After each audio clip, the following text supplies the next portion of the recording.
마가복음 11장 15절에서 18절 우리 다 같이 한 목소리로 한번 읽으십니다. 다 같이 봉독하십니다.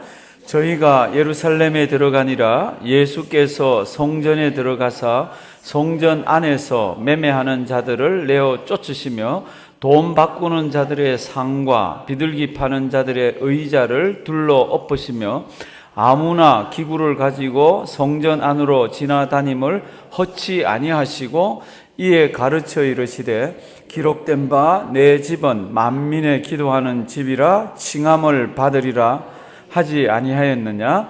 너희는 강도의 굴혈을 만들었도다 하시매 대제사장들과 서기관들이 듣고 예수를 어떻게 멸할까 하고 꾀하니 이는 무리가 다 그의 교훈을 기히 여김으로 그를 두려워함일러라. 아멘. 한 20일 전에 지난달 25일 날 영국에서 비행기가 하나 떴습니다. 런던에서. 그 비행기는 독일의 듀셀도르프로 가도록 이렇게 되어 있었습니다. 그 비행기 티켓을 가진 사람들은 다 독일 가는 사람입니다. 그런데 비행기가 뿅 그러고 앉았습니다. 성도님들 아시죠? 이 기사가 하도 유명하게 나서. 어디에 앉았습니까? 스코틀랜드의 에딘버러에 이 비행기가 가서 앉아버렸습니다. 독일로 가야 되는데 스코틀랜드로 갔습니다. 승무원들도 몰랐고 항공 관제사들도 몰랐습니다. 어떻게 해서 그런 일이 일어났습니까? 비행기 목적지하고 이런 거를 넣는 회사는 따로 있답니다. 그 회사에서 이 비행기에다가 이 비행기의 목적지는 독일의 듀셀도르프라고 넣지 않고 이 비행기의 목적지는 스코틀랜드의 에딘버러라고 집어넣었습니다. 그러니까 요즘 비행기가 뜨면은 자동 항법 장치에 의해서 조종사들은 쉬고 놀고 있어도 비행기가 목적지를 향해서 가잖아요. 거기 가서 그대로 떨어져 버렸습니다. 그냥 그게 앉아 버렸습니다. 물론 그 다음에 다 싣고 왔겠죠. 사랑하신 성도 여러분들, 비행기가 떴을 때 안에 승객들은 목적지가 어디입니까? 독일입니다. 그런데 비행기는 다른 곳으로 갔습니다. 참 희한한 일이 일어났습니다. 그런데도 안에 있는 사람도 몰랐습니다. 안에 있는 사람 당연히 모르죠. 당연히 비행기는 자기들 목적지에 데려다 줬겠다 싶죠. 안에서 이 운항하는 사람들은 당연히 비행기가 목적지까지 갔으리라고 생각하는 거죠. 참 희한한 이야기가 세상에서 일어났습니다. 성경을 가만 보면 희한한 이야기가 성경에 기록되어 있습니다. 참 이건 이해하기가 어려운 내용입니다. 왜 그렇습니까? 살아계신 하나님께서 이 우주가 다 자기 거지만은 이 우주에 하나님께서 만나고 싶다고 그러면서 인간과 만나고 싶다고 그러면서 장소를 지정해 주십니다. 광야에 있을 때는, 그리고 이스라엘 백성들이 팔레스타인 땅에 정착을 했을 때는 한국의 성막이라는 곳에서, 그리고 솔로몬 시대 이후부터는 성전을 통해서 하나님께서 내가 거기서 너희와 만나겠다고, 그리고는 건물을 짓게 했습니다. 그 건물 양식은 성막의 양식이건 성적의 양식이건 하늘에 있는 것의 모형을 본을 따서 이 땅에서 짓게 만들었습니다. 그래서 그렇게 만든 그 건물은 반드시 하나님 만나고 하나님을 위한 공간으로 예배드리고 제사드리고 기도드리는 공간으로만 사용을 했어야 했습니다. 그게 어딥니까? 이 광야에서는 성막이고 솔로몬 이후 시대에는 뭐예요? 이게 성전입니다. 그런데 사람의 마음이 얼마나 부패한지 하나님께서 이름을 두시기를 부끄러워하지 아니하시고 인생을 만나주겠다고 한 그 장소가 사람의 검은 탐욕과 사람의 검은 죄성 때문에 타락하기 시작합니다. 지금 그런 가운데에서 예수님이 그 성전에 쑥 들어갔습니다. 오늘 성경이 시작되는 이 바로 전날 예수님께서는 나귀를 타고 예루살렘 성으로 들어갔습니다. 우리가 어제 보았습니다. 그리고 예수님께서 다시 예루살렘 성을 나가셨다가 하룻밤을 주무시고 난 뒤에 다시 예루살렘 성으로 들어오십니다. 이제 15절부터 한번 보십니다. 앞에를 보시면요, 저희가 예루살렘에 들어가니, 이건 그 다음 날이에요. 종려주일날 가지를 막 흔들면서 호산나 했던 그 다음 날 예수님께서 예루살렘에 들어가십니다. 예수께서 어디에 들어갑니까? 성전에 들어갑니다. 이 성전이 어떤 성전입니까? 이스라엘 백성들이 바벨론에서 포로로 잡혀가서 70년 동안 포로 생활을 하는 동안에 예루살렘에 있는 성전은 다 무너져 있었습니다. 이 사람들이 포로에서 돌아왔습니다. 이 사람들이 경제적으로 가진 것도 없고 참 피곤하기 짝이 없는데 이 사람들이 성전을 짓잖아요. 그래서 성전 지대가 처음 놓여집니다. 그럴 때 어릴 때 잡혀갔던 사람들, 옛날 성전을 보았던 사람들은 그 지대가 놓여질 때 성경을 보면 뭐라고 그랬습니까? 대성통곡을 합니다.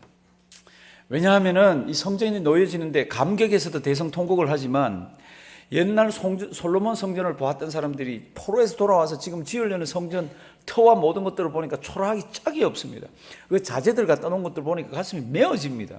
그러니까 어릴 때 솔로몬 성전을 보았던 사람들은 이 성전을 보고는 막 가슴을 치면서 통곡하면서 웁니다. 감사와 후회와. 그래서 이제 이 성전을 중심으로 해서 예배를 드리다가 헤롯이라는 왕이 이스라엘 백성들, 이 헤롯은 유대인이 아닙니다. 이 유대인을 통치하게 됩니다. 이 유대인을 통치하는 이 일이 있는 동안에 유대인들 마음을 사기를 위해서 뭐를 합니까? 이 초라한 성전을 개보수 작업을 합니다. BC 19년부터 개보수 작업을 하는데 얼마나 시간이 많이 걸리는지 모릅니다. 그리고 얼마나 휘황찬란하게 하는지 모릅니다. 유대인들의 마음을 얻기 위해서. 그래서 이것이 예수 그리스도께서 이 땅에 오셔서 30여 년이 지난 뒤에 사역을 할 때도 이걸 짓고 있었어요. 그래서 예수님이 이 성전을 한번 헐어봐라. 내가 사흘 만에 내가 일으키리라 그럴 때 유대인들이 뭐라 그러죠? 이거 우리가 46년 동안 짓고 있었다고. 그럼에도 아직까지 지금 짓고 있다고 이렇게 막 얘기하는 얘기들이 되고 있잖아요. 이 성전은 이후에 나중에 다 지어집니다. 이 이제 휘황찬란한 성전으로 바뀌어가는 이 성전으로 예수님께서 쑥 들어갔습니다. 그런데 예수님께서 쑥 들어가는 그게 무슨 일이 일어나고 있습니까? 저희가 예루살렘에 들어가니라 예수께서 성전에 들어가서 성전 안에서 뭐요? 매매하는 자들. 매매가 뭐예요? 사고 팔고 하는 겁니다. 성도님들 이거 아세요? 사람 사는 데는 사고 팔고가 반드시 있어야 되잖아요. 사고 팔고는 모든 사람들의 기본입니다. 내가 배고픕니다. 돈을 주고 뭘 사야 됩니다. 그러면 그 사람은 팔고 나는 사고 팔고는 반드시 있어야 되는데 이 사고 팔고가 있어야 되는 자리와 있어서는 안 되는 자리가 있습니다. 집에 가서 성경을 보시면 이 성경 앞에는 무화과 나무를 저주하는 게 있습니다. 그 무화과 나무에는 잎풀이만 많이 있고 무엇이 없죠? 열매가 없습니다. 우리 주님이 저주를 하시잖아요. 있어야 되는 곳에 없기 때문에 저주를 합니다. 있어야 되는 곳에 없기 때문에. 그런데 예루살렘 성전은요, 없어야 되는 곳에 지금 이상한 게 있는 거예요. 그 없어야 되는데 있는 게 뭡니까? 이 사람들이 지금 장사를 하고 있습니다. 매매하는 자들을 어떻게 합니까? 내어 쫓으시며 돈 바꾸는 자들의 상과 비둘기 파는 자들의 의자를 둘러 엎으십니다. 있어서는 안 되는 곳에 있기 때문에 이걸 다 없애버리는 거죠. 그리고는 16절. 아무나 기구를, 이 새로 나온 성경 물건입니다. 아무나 물건을 가지고 성전 안으로 다님을 허치 아니하시고 다 같이 읽습니다. 이에 가르쳐 이르시되 기록된 바 내 집은 만민의 기도하는 집이라 칭함을 받으리라고 하지 아니하였느냐? 너희는 강도의 구려를 만들었도다 하시매 이에 거기에 있는 수많은 사람들에게 예수님께서 막 채찍을 휘두르시면서 쫓아내고 고함을 지르시고 하는 거룩한 분노가 있는 것을 주위에 있는 수많은 사람들이 보고 있는데 그들에게 가르쳐 주십니다. 뭐를 가르쳐 줍니까? 이곳은, 이 성전은 하나님의 나의 기도하는 집이 되리라 일컬음을 받으리라. 무슨 뜻이에요? 여기에는 사람들이 와서 제사 드리고 예배 드리고 기도하면서 통회하고 자복하고 하나님을 만나고, 그러니까 수많은 사람들이 그걸 보고 저기는 하나님을 만나는 집이라? 아니면 저 집은 기도하는 집이라? 어떻게 해요? 일컬음을 받으리라. 다른 사람들이 그런 행동을 하는 것을 보고는 그렇게 불려질 거라는 겁니다.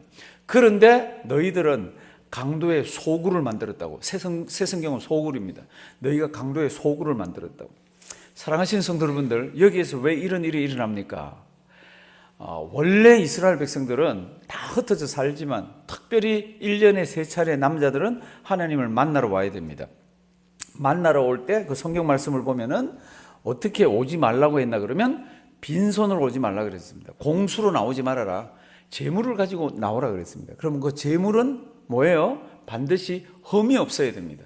그래서 흠 없는 재물을 가지고 오면은 그 중에는 어떨 때는 발톱이 좀 상하기도 하고, 어떨 때는 뿔이 좀 상하기도 하고, 어떨 때는 오다가 눈에 뭐가 끼기도 하고 이런 게 있습니다. 그러면 제사장들이 앞에 이렇게 있다가 이건 흠이 있습니다. 그러면 집으로 데려갈 거예요. 어떻게 해요? 얼마나 많은 길을 왔는데. 그러니까 이제 사람들이 어떻게 합니까? 이 성전을 중심으로 해서 있는 재물들을 사기를 시작합니다. 처음에는 요만큼 붙였겠죠. 그런데 그게 독점 형식을 취하니까, 그리고 재물을 갖고 오면 무조건 빠꾸를 놓습니다. 상인들하고 제사장들하고 결탁을 해가지고, 그리고는 폭리를 취하기를 시작합니다. 그러니까 이곳이 어떻게 변합니까? 기도하는 장소라 해야 되는데, 하나님을 만나는 장소라 해야 되는데, 인간의 검은 탐욕이 물들기를 시작합니다. 이 우주 가운데서 유일하게 하나님께서 하늘 양식을 통해서 보여주시면서 하나님 만날 장소를 만들어 주셨는데, 그것이 드디어 검은 돈이 거래되기를 시작하고 짭짤한 이익이 남는 것으로 만들어집니다. 그러니까 기도는 뒷전입니다. 예배는 뒷전입니다. 무엇이 왔다 갔다 합니까? 돈들이 왔다 갔다 합니다. 우리 주님께서 없어야 되는 것에 있기 때문에, 있어서는 안 되는 것이 있기 때문에 확 청소를 해냅니다. 그러면서 무슨 말씀을 주십니까? 내 집은 만민의 어떤 집이라? 기도하는 집이라. 일컬음을, 그러니까 일컬음을 받는다는 것은 내 집은 기도하는, 만민이 기도하는 집이라, 이게 아니라 다른 사람들이 보면서 진짜로 하나님의 집은 기도하는 집이네. 고다음 성경 말씀을 보면은 제사장들과 서기관들이 어떻게 하면 예수님을 죽일고 의논을 합니다. 자기들의 수익원이 끊어지고요, 자기들의 욕심이 채워지는 것이 끊어지기 때문입니다. 사랑하시는 성도 여러분들, 교회는 어떤 데입니까? 성경에 보시면 성전은 이제 더 이상 없습니다. 예수 그리스도께서 이 땅에 오시고 난 뒤에 성전은 없습니다. 신약에 오면은 성전이라고 불러주는 데가 있습니다. 성전이라고 불러주는 데가 뭐예요? 우리가 하나님의 성전이라고 되어 있죠. 성령이 거하는 전이라고 그랬죠. 그러니까 우리가 성전인데, 우리가 모여 있는 것을 뭐라 그럽니까? 건물 말고 우리가 모여 있는 걸 뭐라 그러죠? 교회라고 그럽니다. 신구약을 통틀어서 교회라는 의미는 건물을 지칭하는 데가 없습니다. 신구약을 통틀어서 교회는 하나님의 백성입니다. 우리가 모인 곳이 교회입니다. 그러면 그 교회를 무엇이라고 하나님이 일컫습니까? 지금 이제 잘 한번 보십시오. 디모데전서 보면은 이렇게 되어 있습니다. 앞에 나오는 거 우리 큰 소리로 한번 다 같이 읽도록 하겠습니다. 만일 내가 지체하면 너로 하나님의 집에서 어떻게 행하여야 할 것을 알게 하려 함이니, 이 집은 살아계신 하나님의 교회요 진리의 기둥과 터이니라. 아멘. 하나님의 집에서 어떻게 행해야 될 것을 내가 너한테 얘기하겠는데, 그 하나님의 집은 뭐라 그랬습니까? 하나님의 교회라고 그랬습니다. 그러면 교회가 뭡니까? 그럴 때 교회가 뭐라고요? 우리라 그랬습니다. 우리 예수 믿는 사람들이 모인 곳이 교회고, 그 교회를 하나님이 뭐라고 불러주죠? 하나님의 집이라고 불러줍니다. 그러면 구약에서 내 집은 만민의 뭐라 그랬습니까? 기도하는 집이라 일컬음을 받을 거라고. 그러니까 우리가 모이는 이곳이 어떤 곳입니까? 찬양, 경배, 기도, 하나님을 만나는 곳입니다. 우리가 모인 곳이 하나님의 뭐예요? 집입니다. 그러면서 뭐예요? 이게 교회입니다. 그러면서 뭐예요? 진리의 기둥과 터가 우리들입니다. 오늘 이 새벽에 우리 이런 깨달음이 있기를 바랍니다. 세상은 끊임없이 세상으로 우리를 끌고 가려고 합니다. 세상 방법으로 살도록 이렇게 하려고 합니다. 우리는 하나님의 방법대로 살아야 됩니다. 하나님이 원하는 대로 살아야 됩니다. 하나님이 이렇게 얘기합니다. 내 집은 기도하는 집. 그럼 뭐 해야 되죠? 기도해야 되는 곳이잖아요. 내 집은 예배 드리는 곳. 뭐 해야 되죠? 예배 드려야 되는 거죠. 이거를 세상의 다른 것들로 대체하거나 바꾸어서는 안 된다는 겁니다. 예수 그리스도가 있는 이 시대에 그 흠있는 재물이 오면 되지 않기 때문에 그들을 어떻게 했습니까? 재물을 팔고 사고 하면서 못된 곳으로 빠져들어갔습니다. 지금 우리가 섬기고 있는 교회와 하나님의 집은 뭐 하는 곳입니까? 예배드리고 기도드리고 하나님 만나는 곳입니다. 이게 우리 가지고 있는 이 예배당의 고유한 목적의 하나입니다. 세상은 세상 방법대로 살기를 끊임없이 원하면서 끌고 가지만 우리는 성경의 방법과 주 예수 그리스도께서 원하는 방법으로 살아야 합니다. 1977년에 미국에서 어떤 대통령이 한 사람이 됩니다. 누구예요? 1977년에 미국에서 대통령이 됩니다. 이 대통령이 한국의 박정희 대통령을 얼마나 괴롭혔는지 모릅니다. 양심적으로 정치하지 않는다고. 이 사람 누구예요? 지미 카터입니다.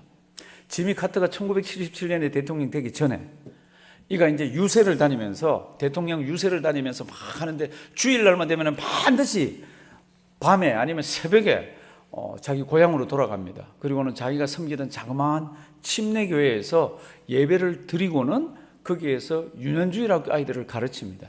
이게 보통 이야기가 아니에요. 미국 대통령 될 사람이 토요일 밤이나 아니면 주일날 되면 반드시 자기 고향으로 내려가서 예배를 드리고 아이를 가르칩니다. 어느 주일날 이 기자들이 밖에 쫙 기다리고 있다가 아이들 가르치고 나오는 카트에게 질문을 합니다. 무슨 질문을 합니까? 만일 당신이 미국의 대통령이 되었다고 친다면 당신이 통치를 하는 시기에 어떤 이슈가 발생했는데 그 이슈가 미국의 그 어떤 이슈가 미국의 법 따라서 진행되어야 되는데 그것이 하나님의 법과 상충된다면 당신은 어느 것을 따르겠냐고.